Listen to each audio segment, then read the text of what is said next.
would seem that we have a lot of people on vacation. I was talking with Don and Tammy beforehand, and I said we have like a lower than Wednesday night numbers tonight. But you know what? It is. It's just about whoever's here. You know, we're gonna preach to and hear the preaching. It doesn't matter how many people are here.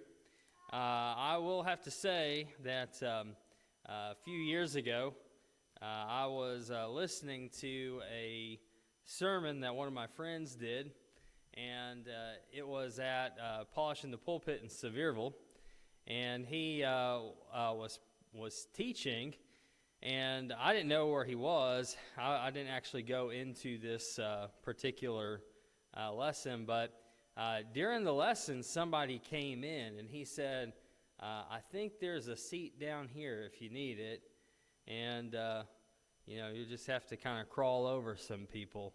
And I was like, man, that room must have been filled. And so I talked to him about it, and he said had some lessons off of the main campus where everything was going on at the Sevierville Church of Christ, and nobody showed up, and it was literally just him and his wife and his son that was there at that one lesson, and someone walked in.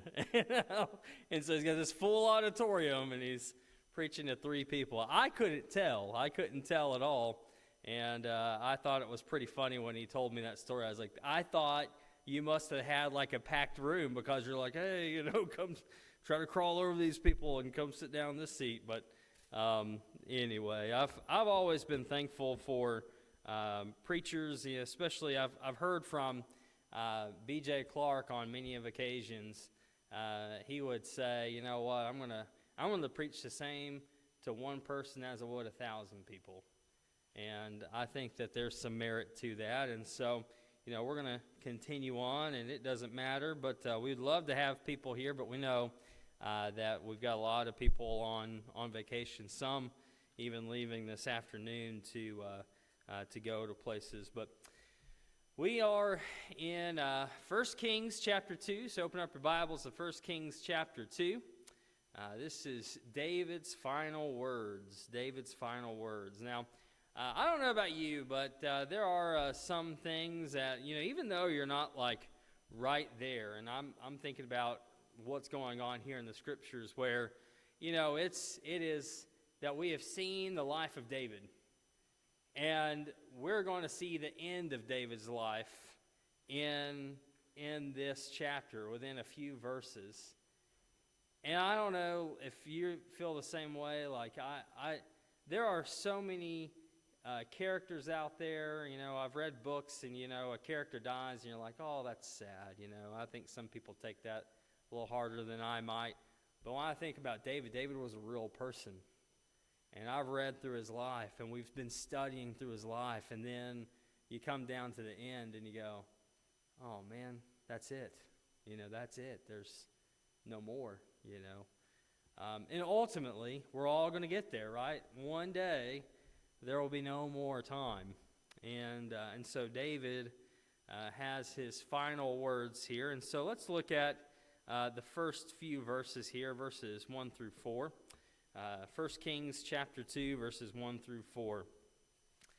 Now the days of David drew nigh that he should die, and he charged Solomon his son, saying, I am going the way of all the earth. Be thou strong therefore, and show thyself a man, and keep the charge of Jehovah thy God, to walk in his ways, to keep his statutes and his commandments and his ordinances and his testimonies, according to that which is written in the law of Moses, that thou mayest prosper in all that thou doest, and whithersoever thou turnest thyself, that Jehovah may establish his word, which he spake concerning me, saying, If thy children take heed to their way, to walk before me in the truth, with all their heart, and with all their soul, there shall not fail thee, said he, a man on the throne of Israel. And so, David is about to give his final words here, and so this is the beginning of it.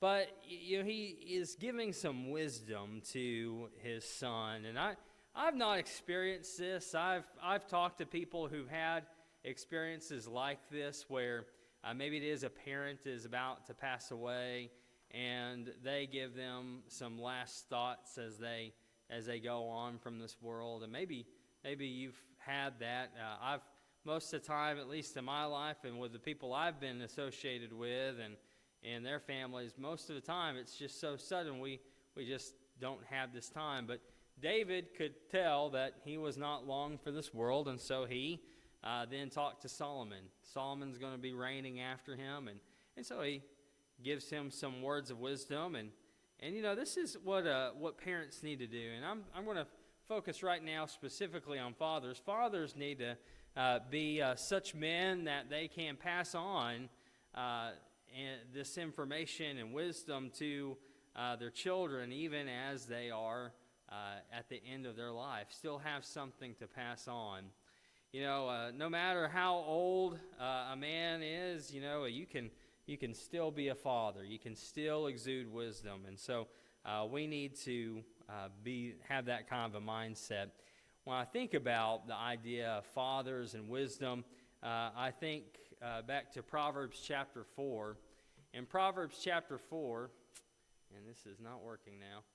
In Proverbs chapter 4, verses 1 through 9, it says, Hear, my sons, the instruction of a father, and attend to no understanding. For I give you good doctrine. Forsake ye not my law.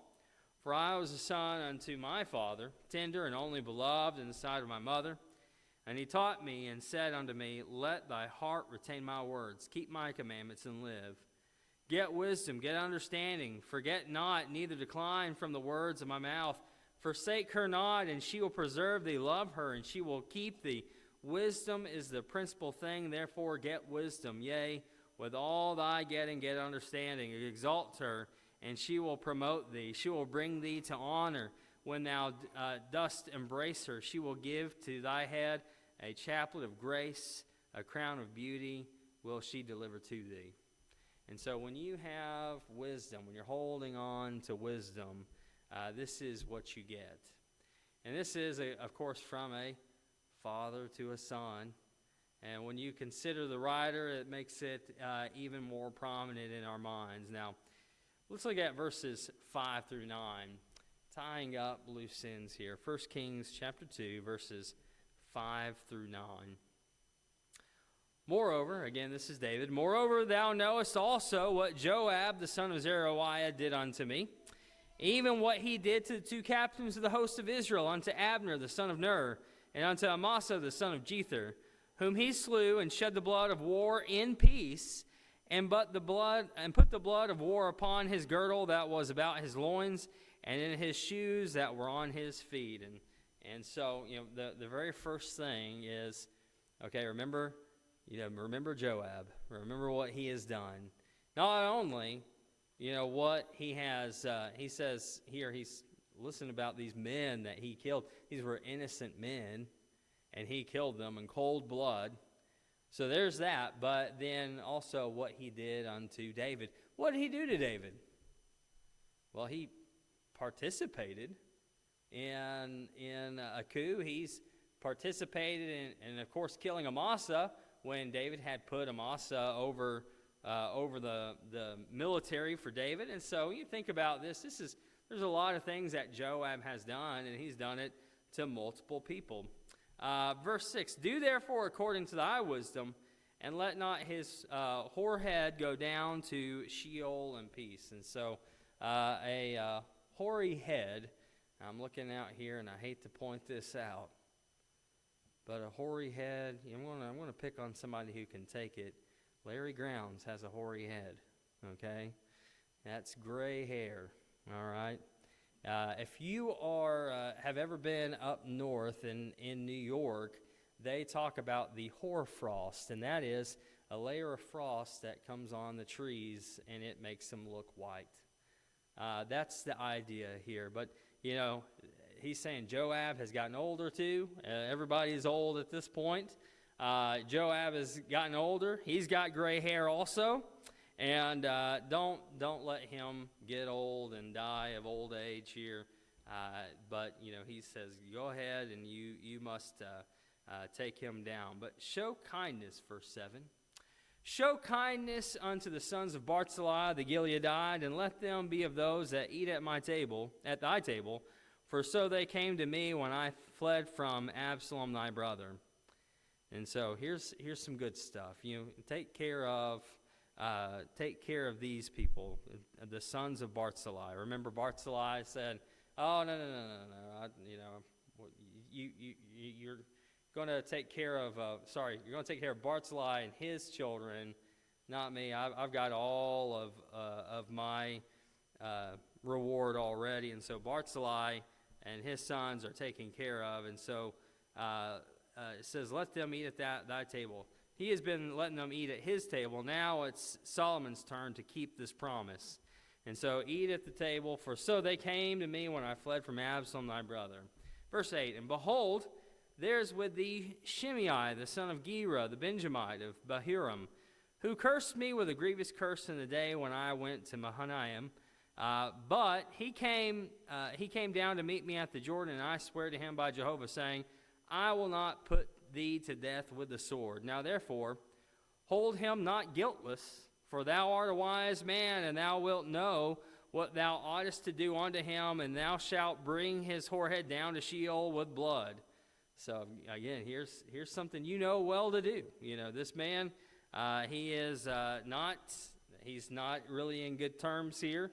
And if you go back and you're looking at David's life, a lot of the stuff he could have taken care of himself, but he didn't do it. Of course, you think about Joab. Joab, he should have taken care of on his own several times, but he has let this pass over because, well, this is his nephew. He doesn't want to do anything with him because of his position. Let's see here, verse 10.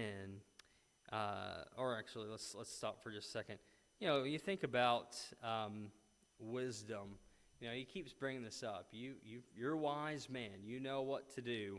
And then he tells him what to do. And so he continues to give advice and recommendations, knowing that Solomon already knows these things. He already knows what he should do.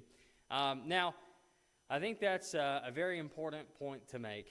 I don't know if anybody else has ever been in these shoes, but did you have a parent that in their older years, and you are a parent in your own right, maybe you've got grown children, and then your parent says something to you and they're trying to give you advice, but you really well know the answer. You don't need that advice. They're saying the thing that you already know, right? And let me ask you a quick question. Did that kind of annoy you a little bit? You're like, well, I know this, okay? I know it. Now, being a parent and maybe, having children that are in your boat, your shoes, you think about these same things and you go, well, why do I do that? You do that because you're a parent, right? You do that because you want to give your children guidance. And they might go, well, I know, I know you know, but I still got to say it. I still got to say it because I'm your father or I'm your mother. That's what I do. Think about wisdom. When we need to seek wisdom from those who show wisdom. There have been occasions where I've had to deal with people, and I remember one man telling me, if you want wisdom, you come to me. And I said, listen, I'll tell you what, when I see wisdom, I'll go and seek it out. And I basically was trying to say, listen, I'm not coming to you for wisdom because you don't have it. I'll go where I can find it. I'll go where I can see it. And so it's good to find wisdom, but you need to go to somebody that you can trust. Somebody that's going to have your best interests at heart. Somebody that you can, in essence, put your faith in, that they're going to tell you the right thing. And so what do we see here in the scriptures about that? Matthew chapter 10 and verse 16. Behold, I send you forth as sheep in the midst of wolves. Be therefore wise as serpents and harmless as doves. This is something told to the disciples. You need to be wise as serpents and harmless as doves. That's the key here. Be wise, but don't manipulate. Be wise. All right, moving on here. We're going to see the beginning of Solomon's reign, verses 10 through 12 here. And David slept with his fathers and was buried in the city of David. And the days that David reigned over Israel were 40 years. 7 years reigned he in Hebron, and 33 years reigned he in Jerusalem. And Solomon sat upon the throne of David his father, and his kingdom was established greatly. All right, so this is clearly the beginning of Solomon's reign.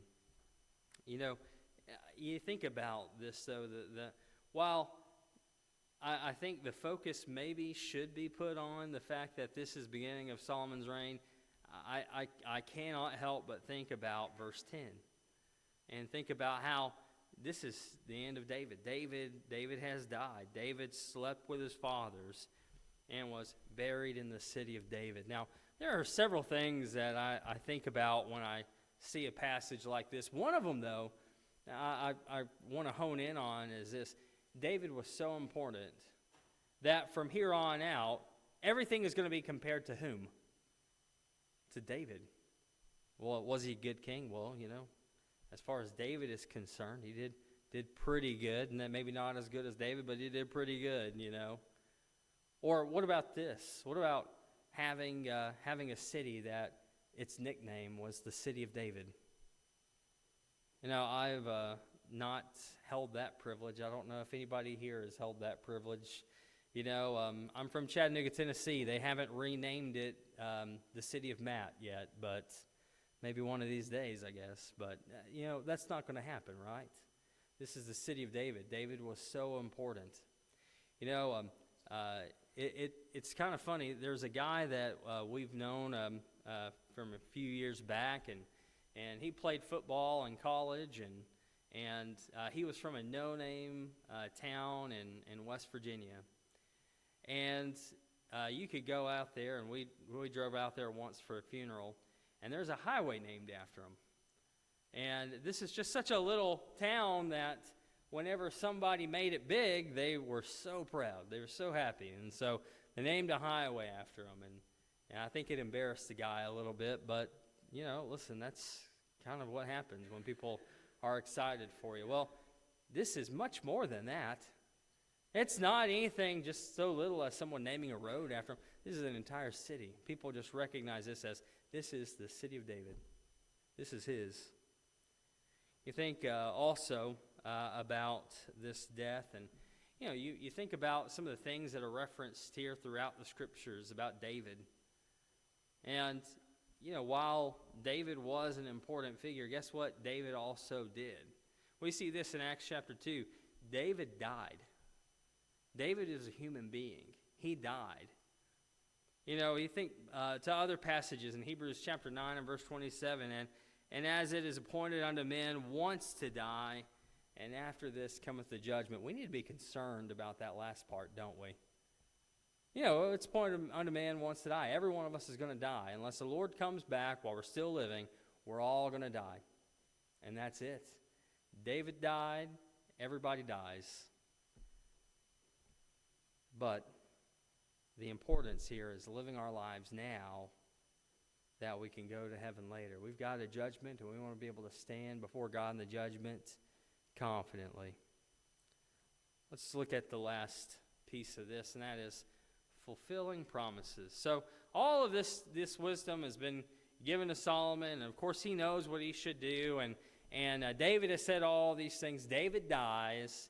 Solomon begins his reign, and then in verse 13, we're going to make stops along the way here, but verse 13 and following. Then Adonijah, the son of Haggith, came to Bathsheba, the mother of Solomon, and she said, Comest thou peaceably? And he said, Peaceably.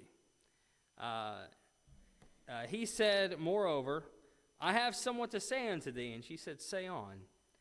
And he said, Thou knowest that the kingdom was mine, and that all Israel set their faces on me, that I should reign. Howbeit the kingdom is turned about, and is become my brother's, for it was his from Jehovah.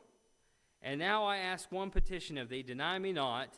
And she said unto him, Say on. So let's stop right there. How did he phrase this? He said, you know the kingdom was mine. You know the kingdom was mine. And I think this kind of shows the underlying thought process here. But who gave it to Solomon? Jehovah did. Now, this does not read as if he is saying, you know what, and Jehovah is a great and wonderful God, and great is Jehovah, great is his wisdom. It's not like that. What does he do? He says, hey, you know what? You know that people supported me. You know that people were following me. You know that this was my kingdom, and then your son, David gave it to him. Why? Well, because Jehovah said so. This is not a happy thing. He's not happy about this. And so then he says, you know what? Give me one thing. This is all I'm asking. You give me one thing. Verse 17, and he said, Speak, I pray thee, unto Solomon the king, for he will not say thee nay, that he give me Abishag the Shunammite to wife. And Bathsheba said, Well, I will speak for thee unto the king. And Bathsheba therefore went unto the king Solomon to speak unto him for Adonijah. And the king rose up to meet her, and bowed himself unto her, and sat down on his throne, and caused the throne to be set for the king's mother, and she sat on his right hand. Now, I think this is pretty significant because when you go throughout the scriptures, you see the person at the right hand being what? You know, the king's right-hand person is second in command, if you will. And so it looks like that's what's going on. There's some confusion about this and some questions, but it looks very much like that is probably the case, that Solomon has said, you know what, this is where my mother belongs. She's at my right hand here, you know. And so he brings on this throne. But if we go back for just a minute, who is Abishag? Remember, this is the handmaid that was given to David in chapter 1. And, you know, there's, I think, probably a lot that might be able to be said about this, but I'm not going to surmise much more than what we have to. But as you look at this, it says, verse 20, Then she said, I ask one small petition of thee, deny me not. And the king said unto her, Ask on, my mother, for I will not deny thee. And she said, Let Abishag the Shunammite be given to Adonijah thy brother to wife. And King Solomon answered and said unto his mother, And why dost thou ask Abishag the Shunammite for Adonijah? Ask for him the kingdom also, for he is mine elder brother, even for him and for Abiathar the priest, and for Joab the son of Zeruiah. So this is one of my enemies, mother. What are you doing? You know, why are you saying that? Why are you asking this of me? Are you going to ask for the kingdom next? Should I hand it over to him now? Is that what you want? And then he names off all the enemies that go along with this man. Then King Solomon sware by Jehovah, saying, God do so to me, and more also, if Adonijah hath not spoken this word against his own life. Now therefore, as Jehovah liveth, who hath established me and set me on the throne of David my father, and who hath made me a house as he promised, surely Adonijah shall be put to death this day. And King Solomon sent Benaiah the son of Jehoiada, and he fell upon him so that he died. So, of course, again, you've got this man who has Adonijah. He has once tried to take over the kingdom. And really, it looks like there's an underlying principle here that maybe he's trying to do it again.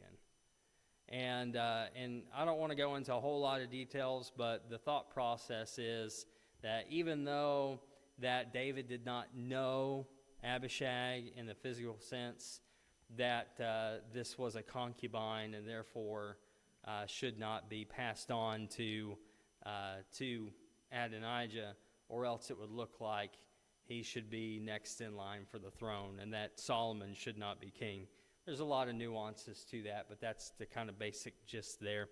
Might want to go study that on your own if you have more interest there. But so they send Benaiah.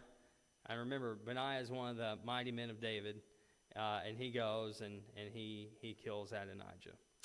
Verse 26. And unto Abiathar the priest said the king, Get thee to Anathoth, unto thine own fields, for thou art worthy of death, but I will not at this time put thee to death, because thou bearest the ark of the Lord Jehovah before David my father, and because thou wast afflicted in all wherein my father was afflicted. So Solomon thrust out Abiathar from being priest unto Jehovah, that he might fulfill the word of Jehovah, which he spake concerning the house of Eli in Shiloh. And so Abiathar is sent packing. Verse 28, And the tidings came to Joab, for Joab had turned after Adonijah, though he turned not after Absalom. And Joab fled unto the tent of Jehovah, and caught hold of the horns of the altar. Now, does this sound familiar? Because this is very familiar from chapter 1. You remember, this also happened with Adonijah. What did he do? He went and he caught hold of the horns of the altar, hoping to be spared. Don't shed blood around the altar here of man. Don't do that. Human sacrifice, bad thing, right? And so he's holding on to the horns of this place that's supposed to be sacred.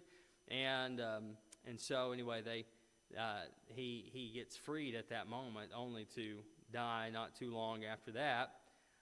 But here Joab has learned a lesson. So he goes, he races over there, and he holds on to the horns of the altar.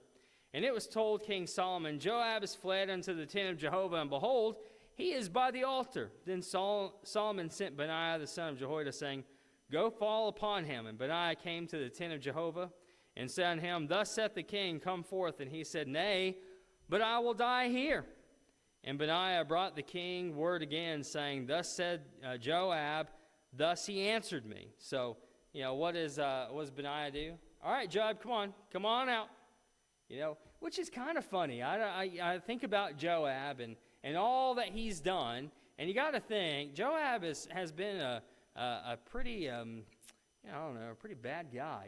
Like he's pretty rough. He can fight, and so it seems funny to me that he does not come out and fight. Now, I think that this might be the case that he is just older now, and hey, look, I don't want to come out and fight someone who's probably younger than me, and so anyway, he doesn't come out. So then he goes back to the king. And the king said unto him, Do as he hath said, and fall upon him, and bury him, that thou mayest take away the blood which Joab shed without cause from me and from my father's house. And Jehovah will return his blood upon his own head, because he fell upon 2 men more righteous and better than he, and slew them with the sword, and my father David knew it not. To wit, Abner the son of Ner, captain of the host of Israel, and Amasa the son of Jether, captain of the host of Judah. So shall their blood return upon the head of Joab, and upon the head of his seed forever. But unto David, and unto his seed, and unto his house, and unto his throne, shall there be peace forever from Jehovah. Then Benaiah the son of Jehoiada went up and fell upon him, and slew him, and he was buried in his own house in the wilderness. And the king put Benaiah the son of Jehoiada in his room over the host, and Zadok the priest did the king put in the room of Abiathar. And the king sent and called for Shimei, and said unto him, Build thee a house in Jerusalem, and dwell there, and go not forth thence any whither. For on the day that thou goest out and passest over the brook Kidron, know thou for certain that thou shalt surely die, thy blood shall be upon thine own head. And so, remember, Shimei also has gone up against the house of David, and has now, he came back and he asked to be forgiven. And so this is all, and of course some of this is laid out here, but this is, he had, gone against him with the enemies of David. So, to explain what's going on is, he says, look, you can have a house in this land, in this kingdom. You can build for yourself a house. but you cannot go out. Now, what would be the purpose of that? Well, you don't want them to go out and to cause more trouble, right? You don't want them to leave and to maybe try to side with the enemy, and so no going back and forth. You can stay here. And if you stay here, well, then guess what? You're fine. But the day that you pass over the brook Kidron, when you go beyond the borders, well, then you're surely going to die. And Shimei said unto the king, the saying is good, as my lord the king hath said, so will thy servant do. And Shimei dwelt in Jerusalem many days, and it came to pass at the end of 3 years that 2 of the servants of Shimei ran away unto Achish son of Maacah, king of Gath, and they told Shimei, saying, behold, thy servants are in Gath. And Shimei arose and saddled his donkey and went to Gath to Achish to seek his servants. And Shimei went and brought his servants from Gath. And it was told Solomon that Shimei had gone from Jerusalem to Gath and was come again. And the king sent and called for Shimei and said unto him, did I not adjure thee by Jehovah, and protest unto thee, saying, know for certain that on the day thou goest out and walkest abroad any whither that thou shalt surely die? And thou saidst unto me, the saying that I have heard is good? Why then hast thou not kept the oath of Jehovah and the commandment that I have charged thee with? The king said moreover to Shimei, thou knowest all the wickedness which thy heart is privy to, that thou didst to David my father. Therefore Jehovah shall return thy wickedness upon thine own head. But King Solomon shall be blessed, and the throne of David shall be established before Jehovah forever. So the king commanded Benaiah the son of Jehoiada, and he went out and fell upon him, so that he died, and the kingdom was established in the hand of Solomon. Now, I want to point something out here as we're closing out our thoughts. There has been a key figure running throughout all of this, and that is whom? Benaiah.